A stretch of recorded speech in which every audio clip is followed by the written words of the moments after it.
Okay, hi everyone. This is going to be the third lecture here on chapter 19. We're going to finish up talking about tax consequences of formation, and we're going to look at dissolution at the back end, right? So I believe we ended around here, right? Last time we looked from the shareholders' point of view, right? So they were in the eyeball looking, outside. What are the effects of corporate formation, the tax effects? Now we're going to be looking at the corporation's point of view, right? We go back to this little, framework here. We said, hey, if it's a 351, we meet it. What's going on? Well, we said for the corporation, right, they're going to take a carryover basis in it. In other words, whatever this guy's basis in that machine was, 500 bucks, now becomes their basis over here. On top of that, right, to the extent the shareholder recognized a gain on the left side, we have to increase the basis on the right side, okay? And one thing to be aware of, I mentioned this in the previous lecture, is with regard to debt relief, that is to say, oh, we're contributing the mixer and there's a $100 liability attached to it. And we said the corporation's just like, hey, I'll take that on, not a big deal. We said as a general rule, it's not going to be boot, right? So it's not going to be a recognized gain. It's only whenever you have the excess debt relief.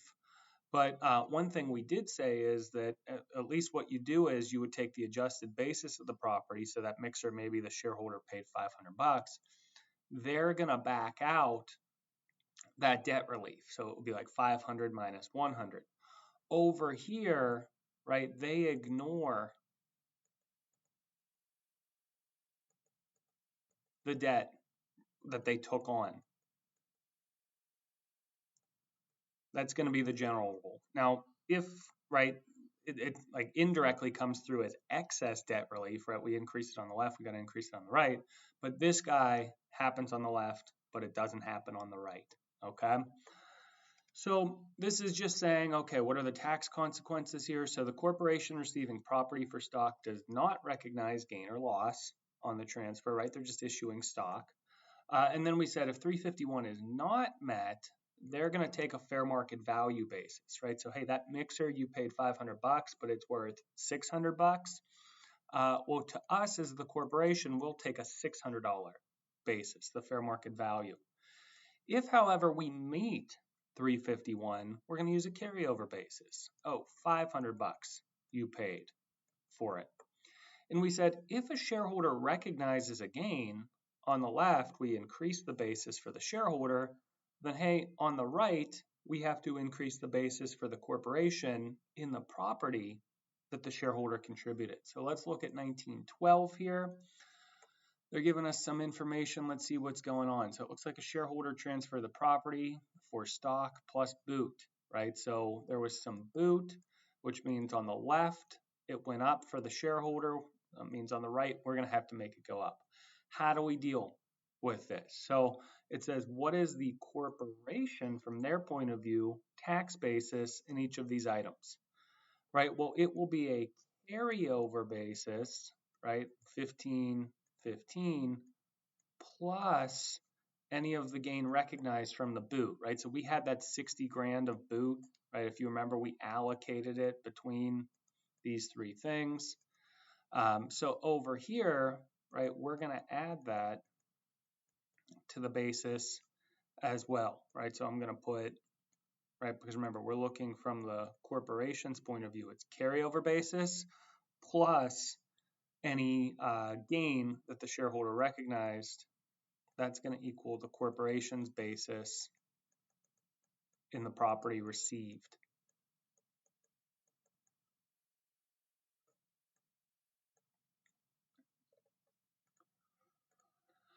All right, another thing to be aware of is if the aggregate fair market value of the property contributed by the shareholders or shareholder, so the total fair market value is less than the total tax basis of the property that the shareholder had, that is to say there's a built-in loss.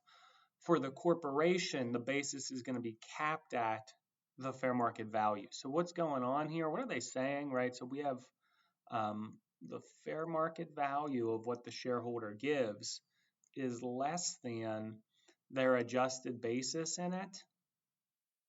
Stated alternatively, you could also rewrite this: the adjusted basis is greater than the fair market value. We have a built-in loss, right? So maybe this thing is worth 70, but you're carrying it for 100, right? So there's a built-in loss on that thing.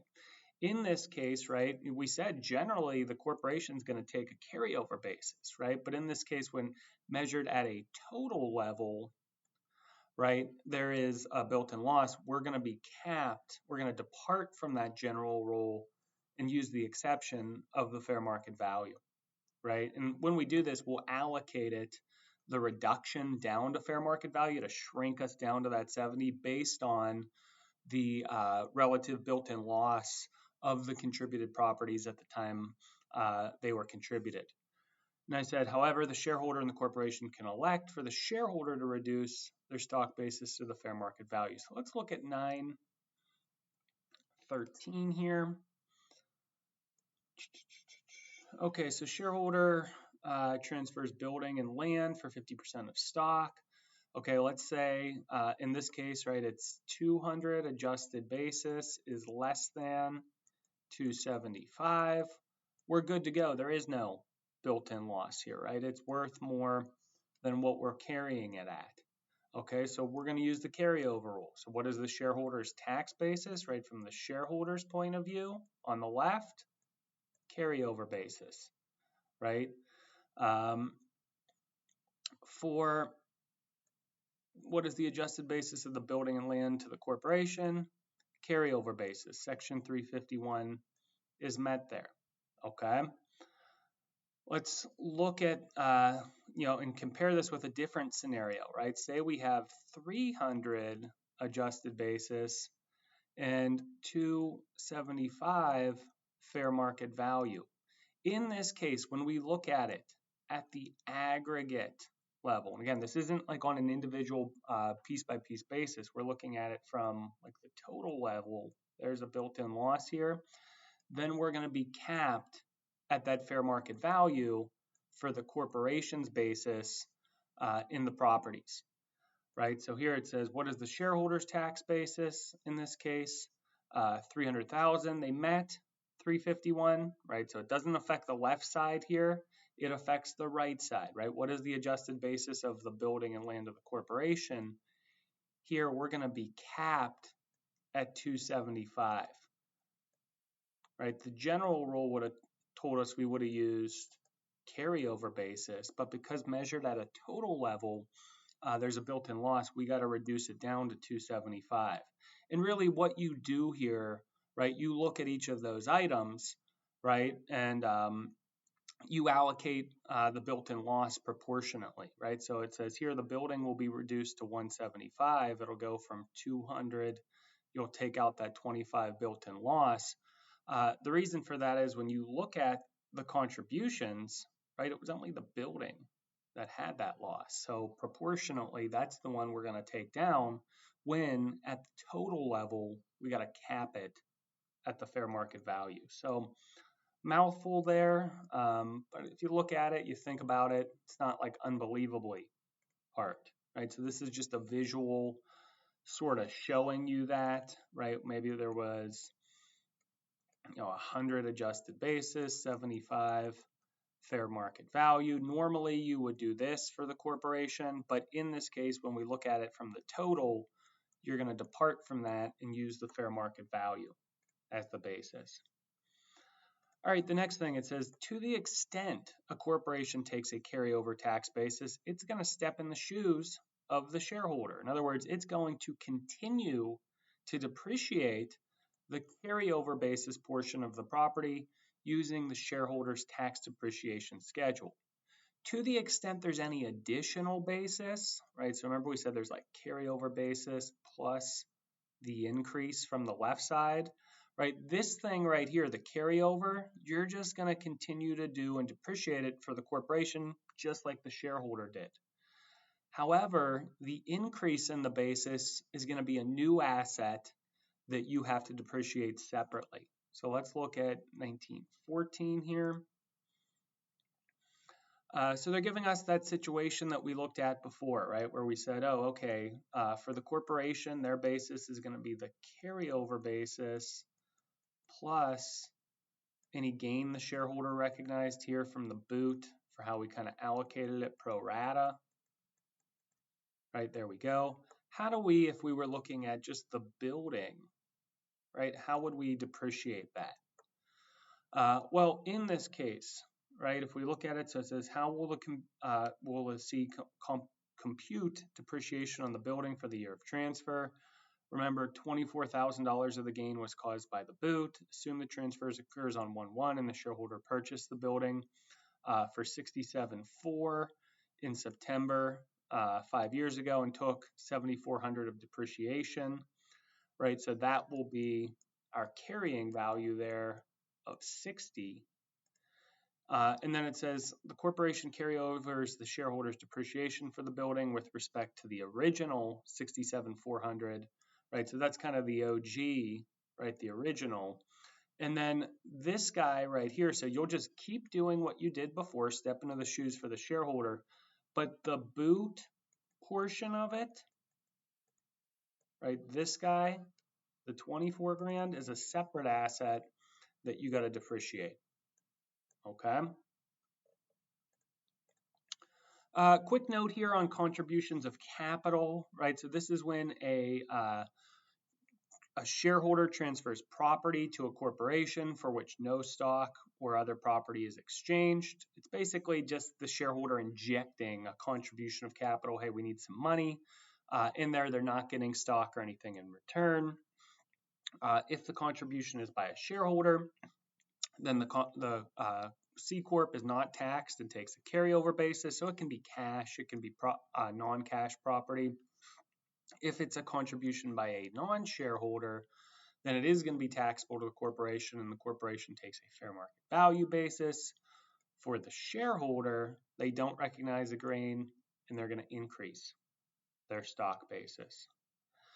All right, that was kind of a mouthful. Let's talk a little bit here about, and we're kind of transitioning here from corporate formation to the back end with dissolution, but we have this sort of pit stop of Section 1244 stock. So this is a special type of stock, right? It's going to be, you can think of it like small corporation stock. And as a starting point, right, we said that stock is a capital asset. So normally, right, if you have net capital losses as an individual, you can offset up to $3 grand a year of your ordinary income. That's going to be the general rule, right? The exception that comes when you have this 1244 stock, right? Specifically, losses on the sale of 444 stock can offset ordinary income. And there are requirements here for who qualifies and how much ordinary income you can offset, right? So first off, you can think of it like small business stock. So this isn't like you're buying Apple or something like that. And first, the shareholder must be the original owner of the stock, right? They can't buy it on the secondary market.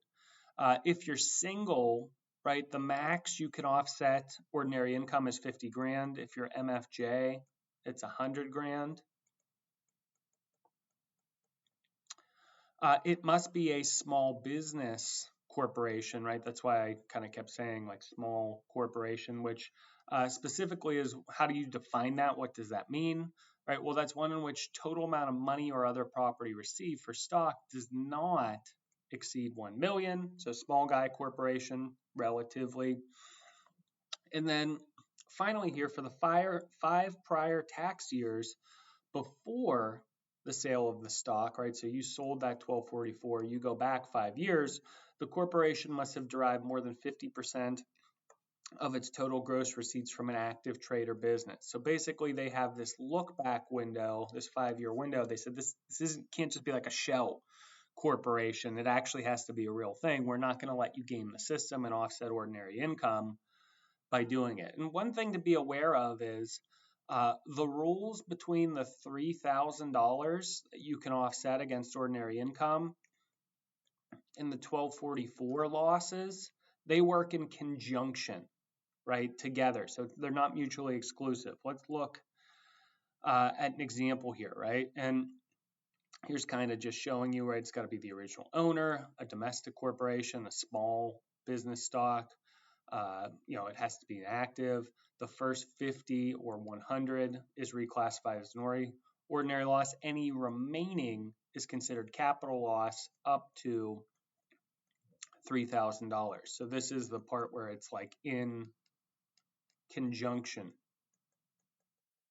together, right? They work together. Let's look at an example here, give us some numbers. Right, a single taxpayer owns 1244 stock with a basis of 70 grand. 6 years later, the stock becomes worthless, right? So they have a $70,000 loss on it. How does this work? Right, they got a $70,000 loss, and let's just assume that it's 1244 stock, right? We meet this criteria.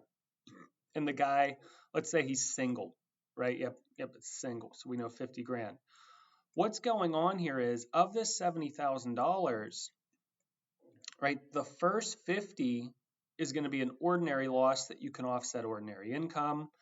There's 20 left, right, of the 70, but of that, right, 17 you're going to have to carry forward to use later, and then 3, right, so that gets you to the remaining 20, is going to be that annual deduction for net capital losses. So this is where I was saying in total, yeah, you have a $70,000 loss, but you can have 53 of that you offset ordinary income, namely 50 from the 1244 stock plus the 3 ordinary capital loss rules. Hey, the marginal remainder amount 17, we can carry forward to future years under those traditional capital loss rules.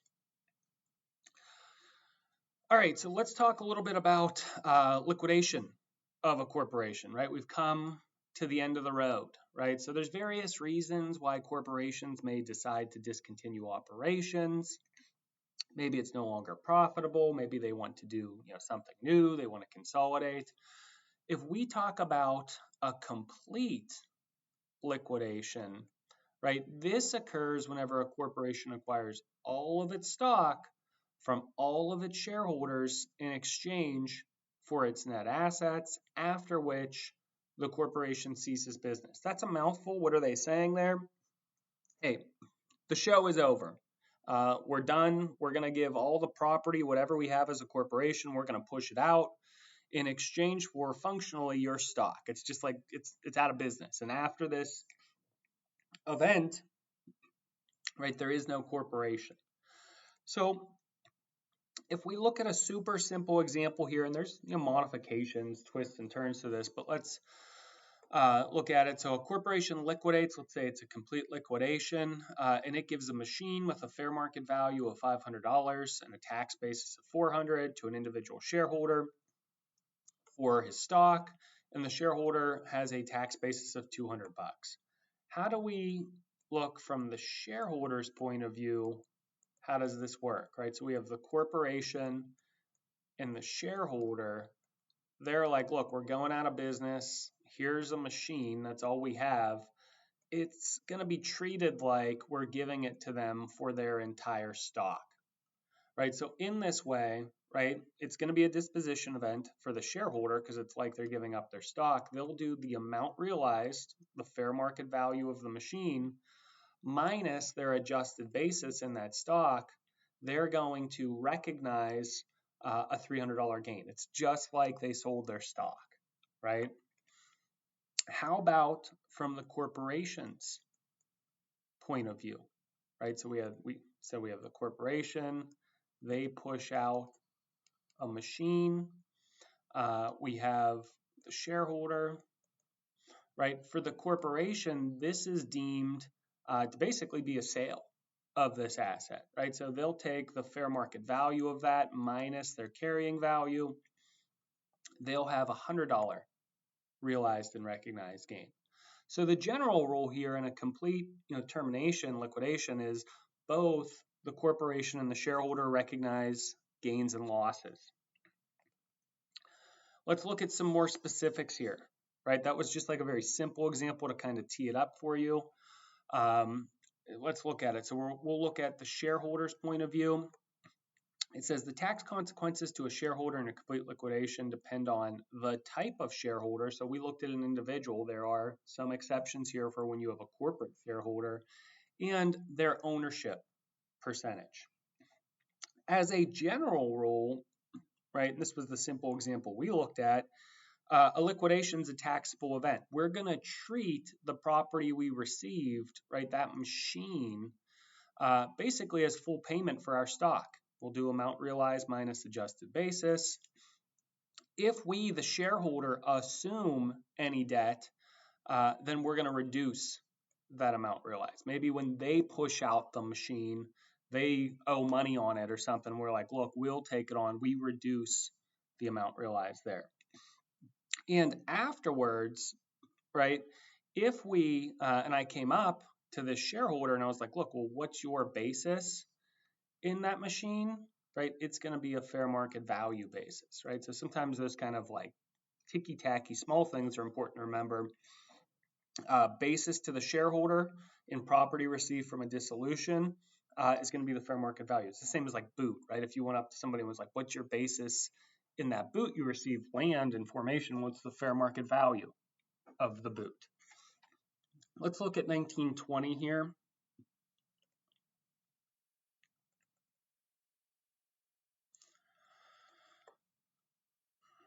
All right, so we have a shareholder. It's an individual, right? So this is an individual shareholder. They have, let's see what's going, whoa, we're flying over there. They received $45,000 as a complete liquidation for their stock. It looks like their basis is 60, right? So we had a machine. You can also, and it's probably more common in a liquidation, to push out cash to the shareholders, right? So here, it'll be amount realized, the cash they got minus their basis. Oh, long-term capital loss. It's like we sold our stock for cash. We'll recognize that loss.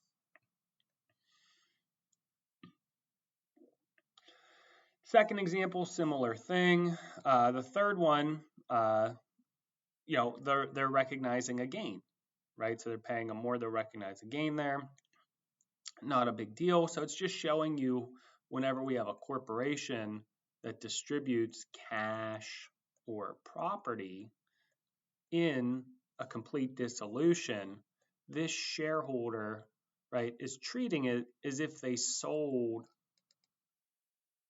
their stock for this stuff, right? So they'll do amount realized minus their adjusted basis in the stock, right? And the amount realized is basically the fair market value of whatever it is they got minus any liabilities they assumed on what it is they got. All right, one thing to be aware of here is if it's a corporate shareholder that owns more than 80% of the stock, then there is no recognition. In this case, it's going to take a carryover tax basis. They're almost one and the same here. So let's look at 1921. So it's a corporate shareholder, right? What that means is we have C, we'll just say C2, which is owned. Last time we looked at it as an individual, right? All the time, and in fact, it's like very common in practice. If you look at like an org chart, corporations own other corporations, right? What happens when we have a liquidating distribution, right? But it's to another corporation. Well, as a general rule, it will follow that same framework, but here we're going to see if it's more than 80%, right? So if they own 100%, right? Even though they calculated a $200,000 realized gain, they're going to recognize zero of that. And instead of taking a fair market value basis in the property that they received, they will take a carryover basis. And this is because in this situation where this guy's like closing shop and he goes down, it's not really, I mean, it's like almost like they're collapsing into themselves. It's not really like C1 is selling its stock there. All right, how about, so we just talked about the shareholders' point of view in a complete liquidation. How about the corporation's point of view? All right, well, the general rule is they're going to recognize all gains and losses on that distribution, right? So they push out the machine to the shareholder for their stock in a complete liquidation, right? This isn't a non-liquidating distribution. That's another chapter. This is, we've come to the end of the road distribution. They treat this as a sale of the asset. They'll take the amount realized, what it's worth, minus the adjusted basis, gives them their gain or loss. And as a general rule, the realized or calculated gain or loss will be the recognized gain or loss. But there's 3 exceptions to that a lot of times basically say we're not going to let you recognize the loss. So let's look at the general rule first, right? So assume a corporation is carrying land with a tax basis of 100 and a fair market value of 500. It distributes that to its shareholder. Let's assume this is at the end of the road here, right? Let's just say this is a complete termination or liquidation. The shareholder will report a distribution at $500,000. They're going to, this is kind of a mixed example for it, but the corporation will report a gain, right? So if they do here, right, the corporation, and push out to the shareholder land, right, just going to follow that, amount realized minus adjusted basis formula. They'll recognize the gain or loss, general rule. We said there's 3 exceptions to that, right? Exception 1 says you are not allowed the corporation to recognize losses if, and this is again in a liquidating distribution, if the property distributed is to a related party plus one of the following 2. It's non-pro rata or it's disqualified property.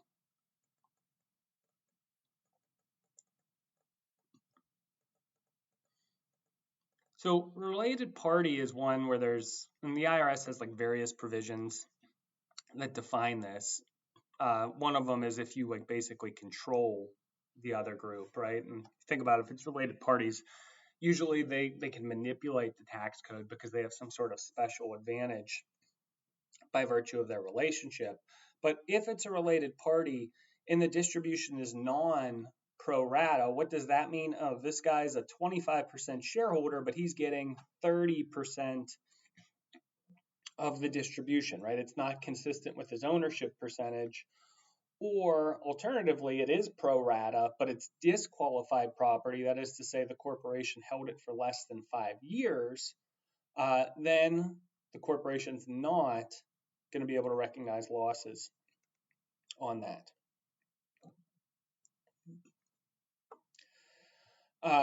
Here's the general rule, right, showing what's going on, right? They're going to be able to recognize both losses and gains, right? You net them there, you're overall at a gain. Here's exception 1, right? The idea with this is we must have a related party shareholder, so they own more than 60%, right? So we got the related party, and it was non-pro rata, right? So we met the other prong. It wasn't proportionate. Trying to draw a percentage sign and an X there. That doesn't go very well together. Well, in this case, right, we're going to depart from that general rule, and the idea with it is While we realized at the corporate level a loss, you are going to recognize none of that. Okay? So that's what's going on there. That's the first exception. Again, keep it high level. General rule, corporation pushes out in a liquidating distribution. They recognize from their point of view gain or loss. First exception is if it's to a related party and it's non-pro rata or disqualified property, it wasn't held for 5 years, they get to recognize the gains, but they do not get losses. That's exception 1. How about exception 2 here? Corporation does not recognize losses, and if you see a running theme here, right, like they're not giving you the loss, not giving you the loss. If the property distributed in the liquidation is built-in loss property, and right, the property is distributed or sold after the corporation adopts a plan of liquidation, and the principal purpose is to recognize a loss. In other words, what they don't want have happening here is shareholders kind of seeing the end of the road coming for the corporation. Hey, we'll make some property contributions, meet 351, kick the can on the gain, and then the corporation, when they dissolve, will get to use that gain, right? That's the idea here. They don't want to give them that sort of double dip. It prevents shareholders from contributing lost property shortly before the plan to offset liquidating gains. So let's look here at 1923. Suppose a shareholder transfers a building and land for 50% of the stock and it meets 351. The property transfer had the following information. So, okay, there's a 351 transfer where we put in a built-in loss property, right? The normal rule is it'll be carryover basis. Okay. Now, let's kind of add upon those facts, right? Say after we do this, right? We contribute it, right? So you have the shareholder who contributes it, right? We're kind of on the timeline here, right? They meet 351. Afterwards, right, said the corporation is like, look, we're at the end of the road, right? We're now dissolving. So it says here, 2 years later, right, there's a complete liquidation. Here, the presumption is that the shareholder did this, right, for tax avoidance, right? That is to say, to let the corporation take the built-in loss over here. Accordingly, under exception 2, right, we're not going to let the corporation take or recognize the loss. Finally here, exception 3, the liquidating corporation does not recognize gain or loss, so they don't get either, right? Both of those they don't get if it's to an 80% shareholder, right? So you have like C1 and C2, right? And they own more than 80%. Let's just say it's 100% shareholder, right? If they push it out to them in a complete liquidation, C1, from their point of view, is not going to be able to recognize either gains or losses. So that's a mouthful.